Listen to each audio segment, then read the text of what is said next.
Okay, now I'm looking at my '04 extractor, 2 years older, but this one has been I've owned it, I think, since, I don't know, I didn't buy it brand new. It was a couple years old. Oh, I think I bought it from a cousin. And it's interesting to see how much design difference there is between these.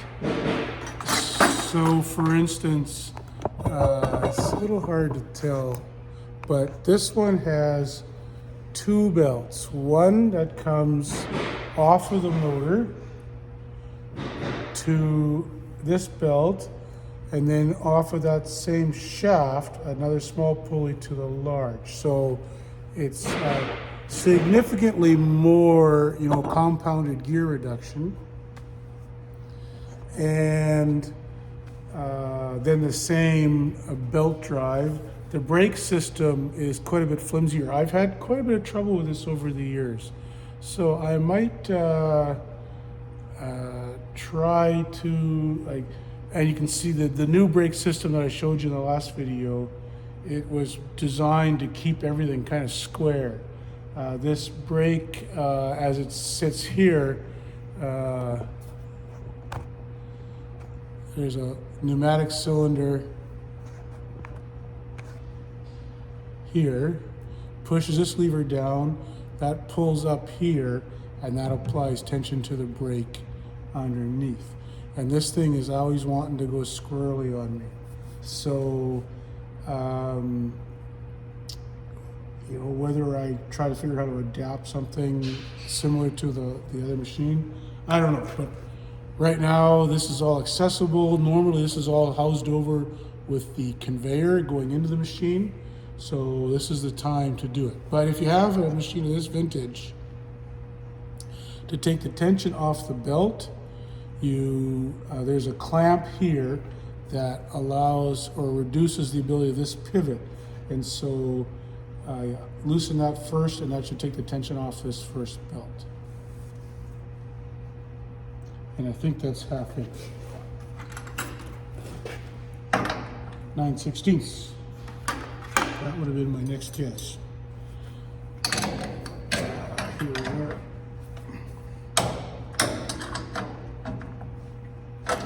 And anyone who's ever had to change this belt in the middle of the season knows that for all the elegant simplicity of this machine, having to apply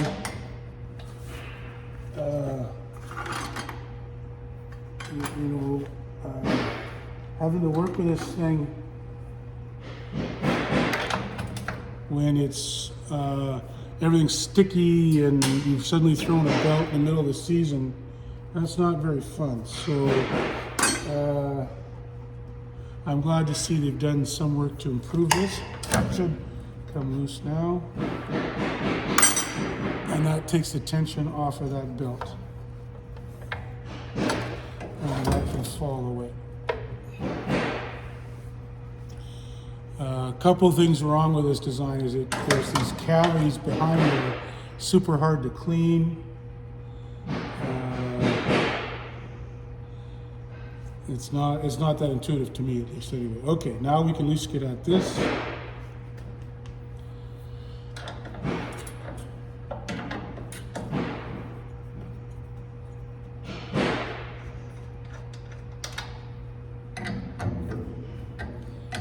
That probably doesn't need to be loosened.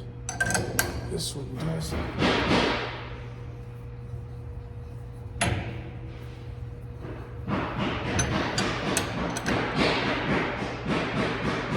The banging you hear in the background is my helper Sari building frames. And if you're distracted by the noise, I apologize for that, but we need those frames built, so that's the way that's going to be. This thing is basically falling apart on me.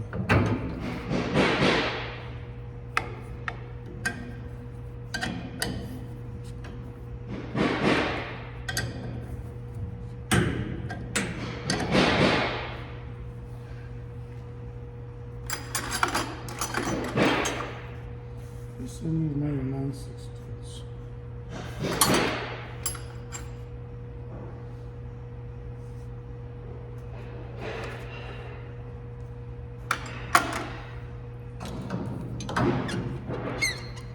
That gives us a bit better view of the brake system, and it's kind of disintegrating at this end. That should be weld there, and it's coming apart. So I gotta order me up a new one of those pretty quick. Now we get this off. Now we have this reel. Remember in the last video how easily it's spun with new bearings. I'm pushing hard on that. So these bearings, they're not happy either. So that's just a darn good thing we're doing this job. Okay, so we got to pull this out, and this will be a happy adventure.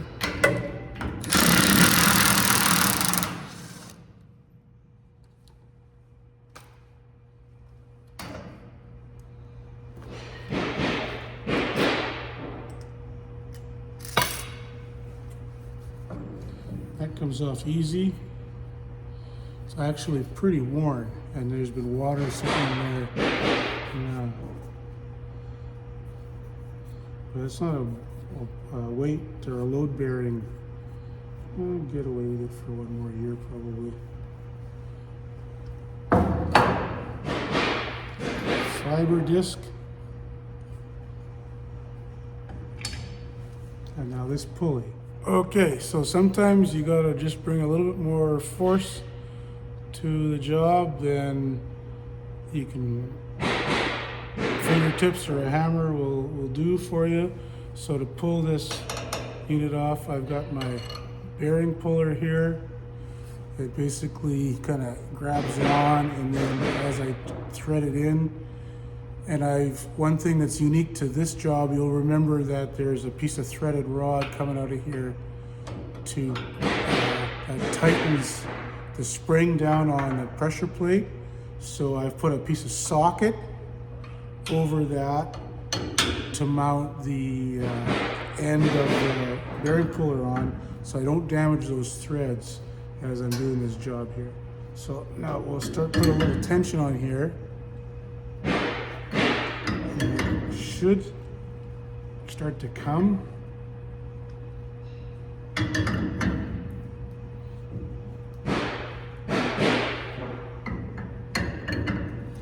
If you do too much, you're gonna break something, but just gonna spray a little canola oil on there to make this easier.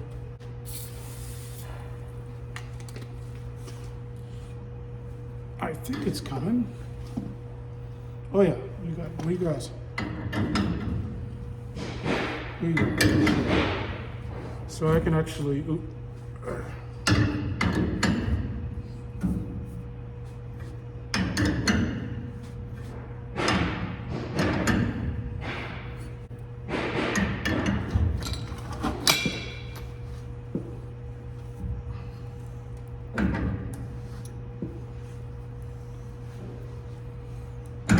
I think it's gonna fight me all the way, I guess.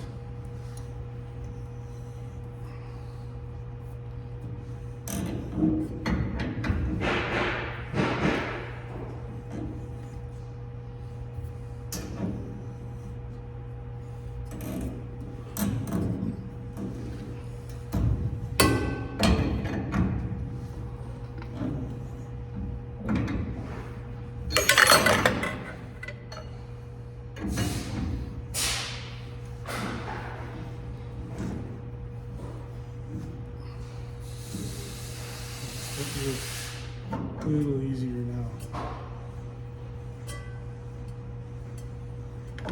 All right.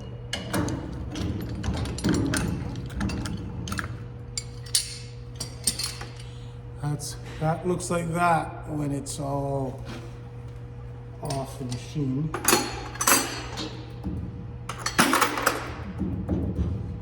Beautiful. Now I'm going to pull out that keyway with my vice grip, and these buggers are easy to lose and hard to keep track of. So I actually just leave it in the vice grip till I need it again. And now we can clean this up and get ready to pull the bearing off, and hopefully that's not quite so wanting to fight us. Okay, I'll first do a little bit of work with a wire brush here, and a little bit of emery cloth.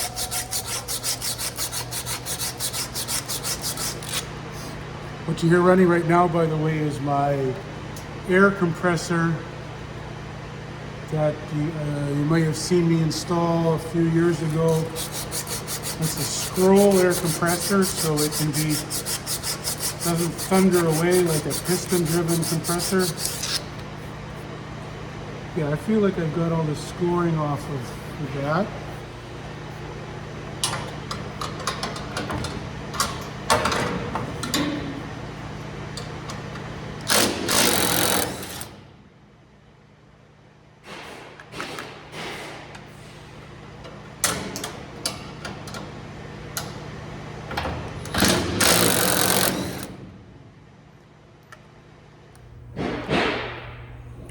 Okay, well, a lot of time has passed since since I turned the camera off.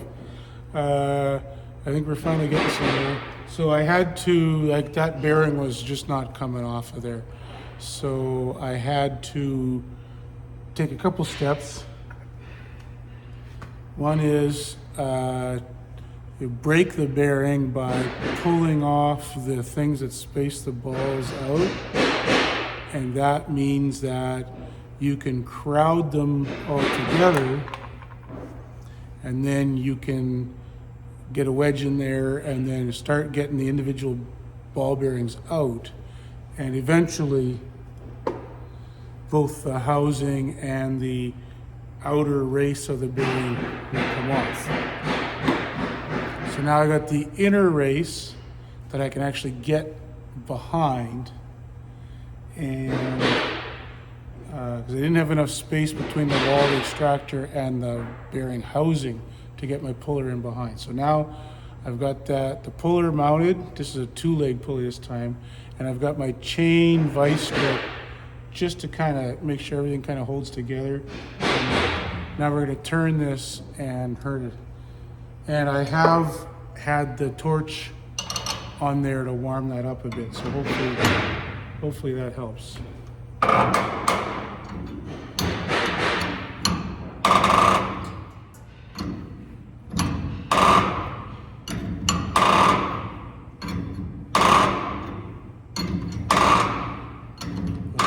I think it's coming.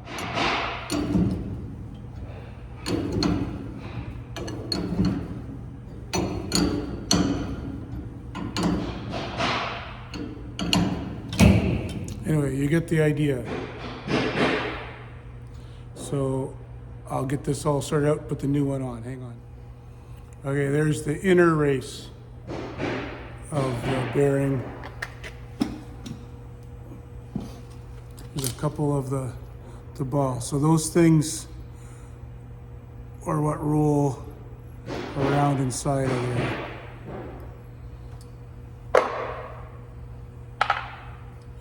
Okay, clean this up, new bearing on. Okay, and when we got everything nicely cleaned up here, and don't let the video fool you, that hasn't been quick and easy, but finally, one thing I should show you. If you want to know how to spin those bearings into the housing, a mechanic's pry bar, when you have the bearing on the shaft that fits. So I'll remount that, and I got to put all the drive on. And this time I did do I'm only doing one bearing at a time, so this thing is still mounted where it wants to be. I just have to make sure I get it centered correctly side to side.